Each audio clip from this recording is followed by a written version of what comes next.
তোমাদের এখানে শুনলাম নাকি মাত্র 60 টাকায় বিরিয়ানি পাওয়া যাচ্ছে। কি স্টাইলে বিরিয়ানি দিচ্ছ ওটা? তোমাদের আর চিন্তা নেই, ফুড ব্লগার পেয়ে গেছে সন্ধান। তোমাদের আর চিন্তা নেই, ফুড ব্লগার পেয়ে গেছে সন্ধান। তোমাদের খাবার পেয়ে যাবে বিশ্বের সেরা সম্মান।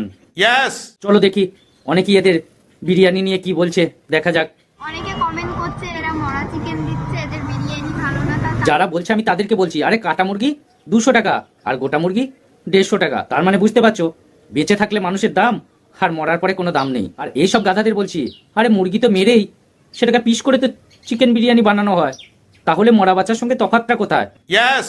যেখানে নাকি 50 টাকা দিয়েও বাঙালিরা সবজি ভাত থালিটা খাবে, খেয়ে বলবে আমার পেটটা ভরে গেল, শরীরটাও ভালো আছে। 2023 সাল শেষ আর ফুড ব্লগারদের নন্দিনীর কন্টেন্টও শেষ। ঠিক বলেছে। নন্দিনীদের উনুনে আগুন ধরানো থেকে মাছ ভাজা, পা থেকে মাথা পর্যন্ত যেভাবে ফুড ব্লগার রূপের বর্ণনা দিতে শুরু করেছিল, সেই কন্টেন্ট আর বোধহয় দর্শক বেশি খাচ্ছে না। তাই এসব দেখতে দেখতে দর্শকরাও একটু ক্লান্ত হয়ে গেছে। তাই তারা মৌমাছির মতো আবার অন্য মৌচাকে ঢিল মারছে। তাই এসব ফুড ব্লগারদের এখন অবস্থা হয়েছে, আমি কোথায় খুঁজি তোমার, বুকে চোখের জলে ভেসে যায়, আমি কোথায় খুঁজি তোমার, বুকে চোখের জলে ভেসে যায়। মাঠে মুনমুন্দি খেলতে নেমে গেছে, তো কোনো দিদিকে টিকতে দেবো না, সবাইকে বোল্ড আউট করে দেবো। বাজার কাবাবে মুনমুন্দি। হ্যাঁ, আমরা তো খেলা দেখার জন্যই রেডি হয়ে আছি, তো দেখাও দেখি তোমার খেলা। আর চিন্তা নেই, ফুড ব্লগার যখন পৌঁছে গেছে, তোমার ভাগ্যের চাকাটা কিন্তু অটোমেটিক ঘুরে যাবে। তো কোনো দিদিকে টিকতে দেবো না, সবাইকে বোল্ড আউট করে দেবো। বাজার কোনো দিদিকে টিকতে দেবো না, সবাইকে বোল্ড আউট করে দেবো। বাজার চিন্তা করো না, তোমারও অবস্থা কিন্তু চায়না প্রোডাক্টের মতো হয়ে যাবে। যতদিন ফুড ব্লগার আছে ততদিন তোমার অহংকার। আরে তোমাকে কাউকে আউট করতে হবে না, একটা সময় আসবে তুমি নিজেই আউট হয়ে যাবে।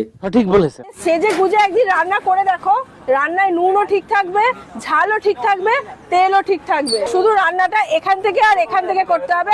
ও তাই নাকি? সেজে গুজে রান্না করলে নুন ঝাল তেল অটোমেটিক ঠিক হয়ে যাবে? বাহ, দারুণ তো রান্নার টিপস। তাহলে একদিন ট্রাই করে দেখবো, সেজে গুজে কোনো তেল নুন ঝাল দেবো না, দেখবো অটোমেটিক কেমন সব ঠিক হয়ে যায়। শুধু রান্নাটা এখান থেকে আর এখান থেকে করতে হবে। শুধু রান্নাটা এখান থেকে আর এখান থেকে করতে হবে। ও তার সঙ্গে আরো একটা, রান্নাটা বসিয়ে দিয়ে এইখানে আর এইখানে হাত দিতে হবে, তাহলেই সব অটোমেটিক ঠিক হয়ে যাবে। বাহ, আইডিয়াটা কিন্তু তোমার দারুণ। দূষিত সমাজের মূল্যবোধীন ক্যাকটাসগুলোকে নির্মূল করতে এসে গেছে বিষাক্ত অ্যাটম বোমা। আজকে ভিডিওটা এমন জায়গায় মারবো, না পারবে প্যান্ট পরতে, না পারবে লুঙ্গি পরতে। চলো শুরু করা যাক ফুড ব্লগারদের আবিষ্কার করা 2 নতুন রাঁধুনিকে নিয়ে আজকে নতুন রোস্ট ভিডিও। ভিডিওটা শুধুমাত্র ফানি বা এন্টারটেনমেন্টের জন্য বানানো হয়েছে, তাই ভিডিওটাতে কাউকে ব্যক্তিগত আঘাত করা আমার উদ্দেশ্য নয়। শুধুমাত্র ভিডিওটা দেখুন আর আনন্দ নিন। হ্যাঁ ভাই ঠিক আছে। আর হ্যাঁ, ভিডিওগুলো ভালো লাগলে চ্যানেলটা অবশ্যই সাবস্ক্রাইব করবেন। এখন তো তোমরা আমাকে ভাইরাল করতে এসছো, এখন সেল আরো বেশি হবে। সবার লক্ষ্য কিন্তু চিপ পপুলারিটি, মানে ওই আর কি সস্তায় জনপ্রিয়তা পাওয়া। আর নারী মানি তো দশভুজা, সঙ্গে যদি থাকে রূপ আর রাস্তার ধারে একটা ভাঙাচোরা হোটেল, তাহলেই ফুড ব্লগাররা তোমার দুঃখকে বালি সিমেন্ট রড দিয়ে ঢালাই করে সুখের বুজ খালিপা করে তুলবে। চিন্তা নেই। ঠিক বলেছে। দিদি রুটি কি ফুলবে? একদম ফুলবে। এই যে এরা ফুড ব্লগার দিদির আটা মাখা থেকে রুটি বেলা, রুটি ফোলা পর্যন্ত এমন ভাবে ক্যামেরা বন্দি করছে যেন দেখে মনে হচ্ছে মুনমুন্দি রান্না নিয়ে পিএইচডি করেছে। আর এইসব ফুড ব্লগারদের দেখার পর আমার অবস্থা, কখনো এমন হয় জীবনটা মনে হয় ব্যর্থ আবর্জনা, ভাবি গঙ্গায় ঝাঁপ দি, রেলের লাইনে মাথা রাখি, কে যেন হঠাৎ বলে আয় চলে আয়, আমি তো আছি। ভালো বিরিয়ানি খেতে হলে 2 বোনের বিরিয়ানির দোকানে আসতে হবে। ও তার মানে তোমরা অন্য সবার থেকে ভালো বিরিয়ানি বানাও। তাহলে একটাই চিন্তা মনে, অন্যরা কি দিয়ে বিরিয়ানি বানায়? তাও সত্য। সবাই এত ভাইরাল হচ্ছে, মেয়েরা বিশেষ করে, তো তোমরা কি বলবে যারা এখনো অবধি মানে এরকম কিছু করতে পারছে না? তাদেরকে একটা কথাই বলবো যে যারা কেউ খারাপ কথা বলবে, কেউ ভালো কথা বলবে, তো খারাপগুলোকে ইগনোর করে ভালোর দিকে এগিয়ে যাও। আরে তাদেরকে ওরা কি বলবে, আমি বলছি দখল করা ফুটপাত, রাঁধুনি রেখো ঝাঁ চকচকে নারী। দখল করা ফুটপাত, রাঁধুনি রেখো ঝাঁ চকচকে নারী। 2-4টে ফুড ব্লগার ডেকে নাও, দেখবে ভাইরাল হবে তাড়াতাড়ি। ঠিক বলেছে। দিদি বা নন্দিনী দিদি বা মুনমুন্দিকে এদেরকে তোমরা চেনো? চিনি বলতে চেনাটা এতটা সহজ না, নাম জেনেছি।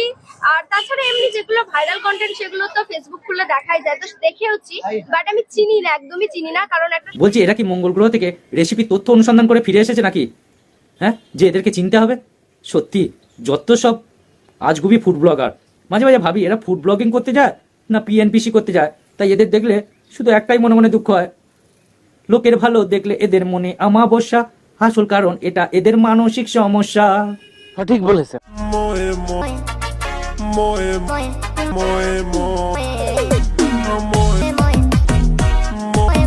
কি বলে নারী, সামনে বিরিয়ানির হাঁড়ি আর কষ্টের ব্যথা ভুলতে রিলস বানাচ্ছে তাড়াতাড়ি।